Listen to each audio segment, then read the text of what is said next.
हम अपने पार्टी की मजबूती पर ध्यान देते हैं। आशुतोष कुमार ने कहा कि मैं मन की नहीं जन की बात करता हूं। पटना के रविंद्र भवन में आज राष्ट्रीय जन पार्टी के राज्य स्तरीय कार्यकारिणी विस्तार बैठक का आयोजन किया गया। इसमें मुख्य अतिथि के रूप में पार्टी के राष्ट्रीय अध्यक्ष आशुतोष कुमार मौजूद रहे। इस दौरान बिहार प्रदेश स्तरीय समिति विस्तार बैठक में बिहार के लगभग सभी जिलों से हजारों की संख्या में राष्ट्रीय जन पार्टी के पदाधिकारीगण शामिल हुए। वही बैठक को संबोधित करते हुए राष्ट्रीय अध्यक्ष आशुतोष कुमार ने कहा कि हम मन की बात नहीं जन की बात करने वाले लोग हैं। उन्होंने पार्टी के पदाधिकारियों को निर्देशित करते हुए कहा कि हमें हर एक बुध 5 यूथ बनाने के संकल्प लेकर पार्टी की विचारधारा को बिहार के घर घर तक पहुंचाना होगा और इसके लिए हम सब संकल्पित हैं। कार्यक्रम है उसका क्या उद्देश्य है और ये कार्यक्रम रखते हैं आप?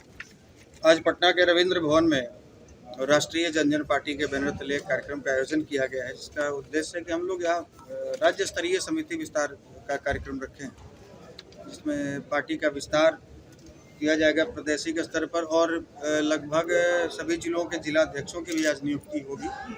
और आगे हम लोग एक उद्देश्य लेकर चल रहे हैं, एक मुहिम लेकर चल रहे हैं कि हर बूथ 5 यूथ, और उसी मुहिम के तहत हम लोग अपना समिति का विस्तार कर रहे हैं। पार्टी के मजबूतीकरण और उसके विस्तारीकरण को लेकर आज की बैठक आयोजित की। जो सर राजनीतिक स्थिति बीते एक सप्ताह में बिहार में बदला, जो एक बार फिर से कहा जा रहा है कि लोग जो पिछड़े नेता थे फिर से इकट्ठा हो गए, तो आप अपनी राजनीति कहाँ देखते हैं इस स्तर पर?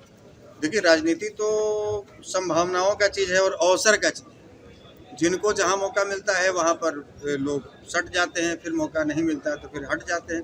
तो ये सटना हटना तो चलता रहेगा और सभी अपने अपने प्रयास में लगे रहते हैं, अपने अपने जुगाड़ में लगे रहते हैं कि हम सत्ता में कैसे आएँ और किस रास्ते आएँ।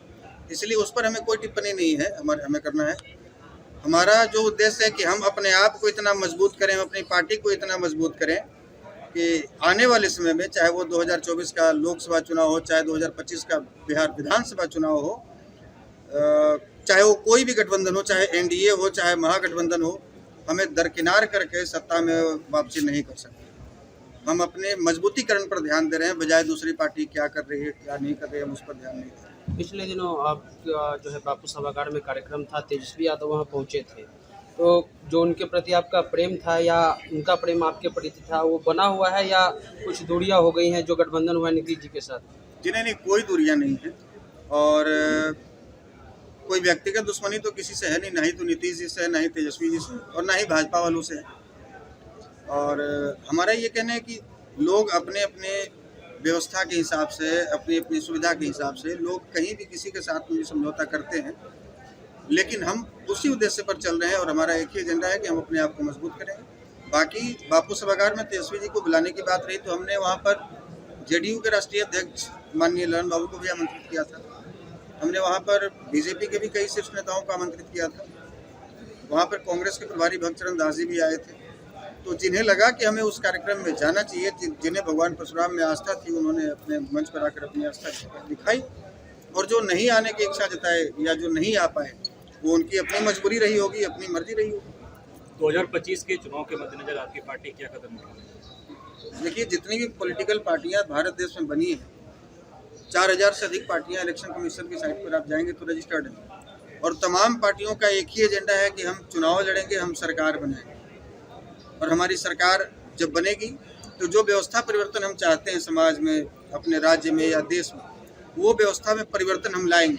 तो तमाम पार्टियों का एक ही उद्देश्य होता है, लेकिन उसी प्रकार से हमारा भी उद्देश्य है कि हम भी चुनाव लड़ेंगे और हम भी मजबूत बनेंगे, और हम भी जो सपना सजोए हैं इस बिहार को लेकर, बिहार में व्याप्त बेरोजगारी को लेकर, व्याप्त भ्रष्टाचार को लेकर, तो इन तमाम चीज़ों पर हम काम करेंगे और बिहारियों को एक नया विकल्प देंगे।